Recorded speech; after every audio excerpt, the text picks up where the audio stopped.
Hello guys, welcome back to Sports Angle. My name is Shantanu Vyas and I'm here back again with the video. So yes, in this video we will be talking about what's making the rounds, and that is the European football transfer market. So usually a transfer market is valid between starting of June till like the 31st of August. So the entirety of June, July, August is when all the European clubs they recruit certain players who they feel will help them achieve their targets into the coming season. And yeah, there are many methods of doing that. Some acquire a player, some acquire a player through another club by agreeing a certain fee. Some just acquire the player for free because he or she is out of contract, and some even do a player swap, which we have been seeing a lot because a lot of clubs have been badly hit by the COVID-19 pandemic.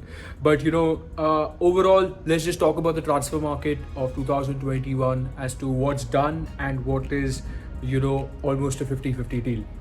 So yeah, let's jump into that.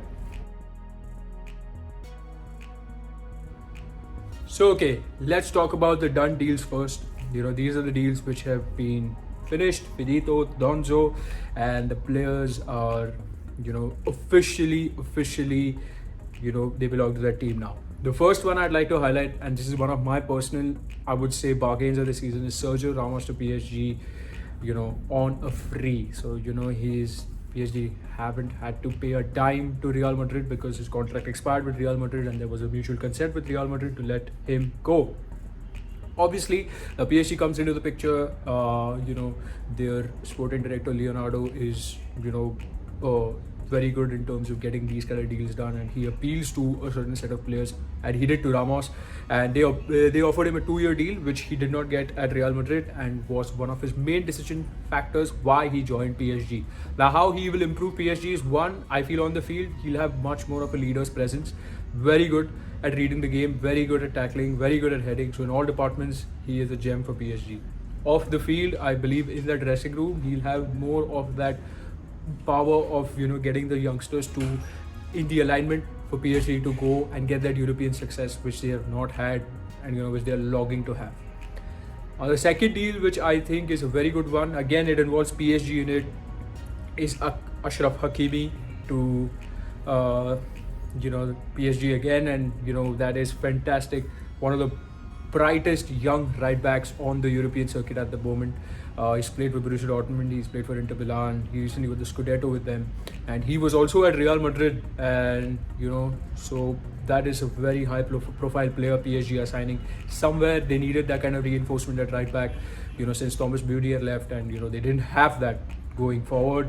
Now they have a lot of attacking power in even their defensive ranks, so, and that allows also them to play Hakimi's also played as a wing back in the Inter Milan setup, so that helps them to have that much more of a diverse strategy going into League One as well as Champions League. I again repeat, PSG's priority, I don't think so, should be League One. It should be Champions League, because this is the kind of players they're signing. And coming on to the Champions League part of it, the one man who's really famous for his Champions League victory and his Champions League performance against Barcelona in the semi-final was Gionnago Wijnaldum of Liverpool. Again, a free transfer to PSG, and they have been so smart in getting this guy, because he was almost on the verge of going to Barcelona, but they obviously offered him more money, and they offered him a better setup of things probably at PSG.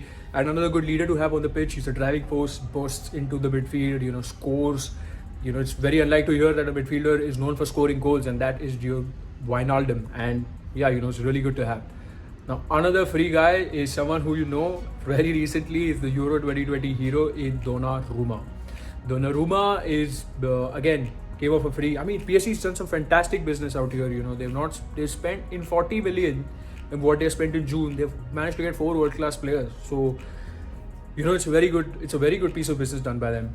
And yes, so talking about Donnarumma, it's been quite some time since PSG did not have that star goalkeeper, and now I think they have a very good defender, they have a very good goalkeeper, they have a very good right back, they have a very good midfield. So the foundation of their team is very, very strong. The attack, I don't think so. You need to worry about it a lot with Neymar and Mbappe up front. I think they both can have the potential to score 30 goals each, and that should take you the distance to win the league title as well as the Champions League.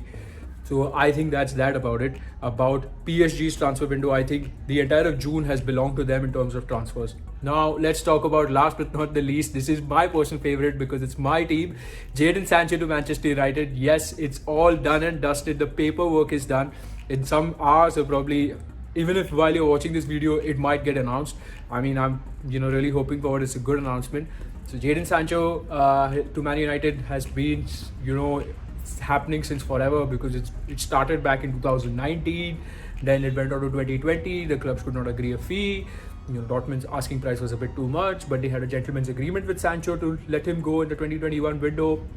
And there are reports coming out of Fabrizio Romano's camp saying that there was like a secret meeting he had with Borussia Dortmund, and that's what allowed him to go. Nonetheless, he is a player who scores goals, creates goals. I'm not quoting Wayne Rooney here, but he's a player who scores goals, creates goals, and he's seen what he can do at Dortmund. 54 goals, 67 assists in his spell at Borussia Dortmund, and buying him for 73 million, I think that's a good piece of business done by Manchester United. And going ahead, I think that will only help their attacking prowess. So those are the done deals. Now let's talk about the probable deals. Now we spoke a lot about free transfers, and there is one maestro when it comes to the free transfers, and that is Juventus. Juventus is known for their free transfers, but let's talk about the piece of business they're doing now, and they're looking at the Sassuolo midfielder Locatelli. Manuel Locatelli has had a fantastic Euros with Italy. Obviously, to the latter half of the tournament, he did not play many games as much as he would have wished, but I think it turned eyeballs of a lot of big clubs such as Juventus, Arsenal, who really want him, and he's as little as 25 million, so it's a bargain at that kind of a price. Sassuolo will like to probably negotiate with both the clubs, but from what I hear and from what I read is that his preferences is Juventus, and he wants to go there purely just to play for Allegri, and Allegri likes that player. And this is not me. I've not heard from anything. I'm not someone who knows any of these agents. I just know that I've heard it through the Fabrizio Romano podcast, and he's quoted that that's Allegri is a big fan of this player and wants him. So I think that is a probable deal. My percentage of the deal happening is more inclined towards 80%. I do believe that deal will happen either by the end of this month or the first week of August. Now let's talk about Manchester United doing, every transfer window has a lot of probable Manchester United deals, and the first one I would like to point out is what everybody's talking about is the Real Madrid defender Rafael Varane to Manchester United. Emerging reports out of Spain, that he's agreed terms, there could be a deal done and whatnot, but again, those are that's a rumor mill, and I believe that what Fabrizio Romano has said. I think Varane is yet to go back from his holidays. He needs to have that honest chat with Real Madrid, in which he will assess the contract given to him by Real Madrid, their revised offer, and then he will probably have a say in it. Personal terms are not a problem with Manchester United, as some people say he's where he is destined to go, and where even Manchester United is allowed to talk to his representatives as they've been told to do so, and he's changed his management to CAA management, which is on very good terms with Manchester United and their sporting director and his team.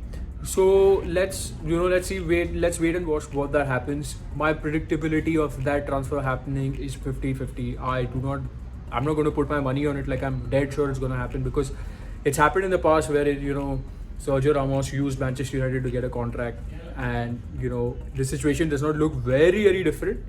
So let's see what happens with this transfer. Now again, Manchester United again with Eduardo Camavinga. Now Camavinga is this huge talent which everybody speaks about, and the reason why they speak about him is because he's a defensive midfielder who can play with three at the back, in a 4-man midfield, in a 3-man midfield, and he's one of the biggest talents out there. So United are monitoring him, and they could get him as little as 30 billion euros, and they could even probably risk of taking it to next year, where he is again a free agent, so he'll be again available for free. So that's that about him.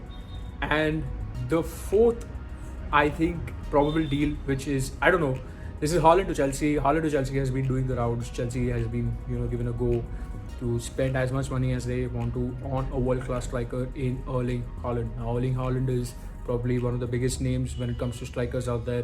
He's had a terrific season with Borussia Dortmund, but I don't see him leaving this season. I feel that he will still stay with Dortmund, and 170 million euros or something even more crazier than that is only going to make Borussia Dortmund go for it. Again, my probability of this transfer happening is not more than a 30 to 40%, and that's only that.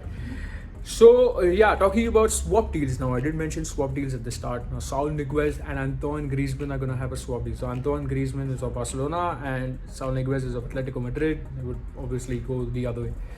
Recent rumors coming out of Spain even suggest that Manchester United are in for Saul Niguez, but I don't think so. Maybe that's the element because of Jonathan Barnett. Jonathan Barnett is the agent of Gareth Bale, Wayne Rooney, so he has that very good rapport with Manchester United. So could have been that Manchester United just approached his agency and asked what is the status of the player, because we know from various reports that Manchester United are in for Sancho, which they've got a centre back and a defensive midfielder. So these are I think these are the probable deals which will take place or will not take place. However, there are more ones which I would like to cover on a weekly basis and give a transfer window roundup.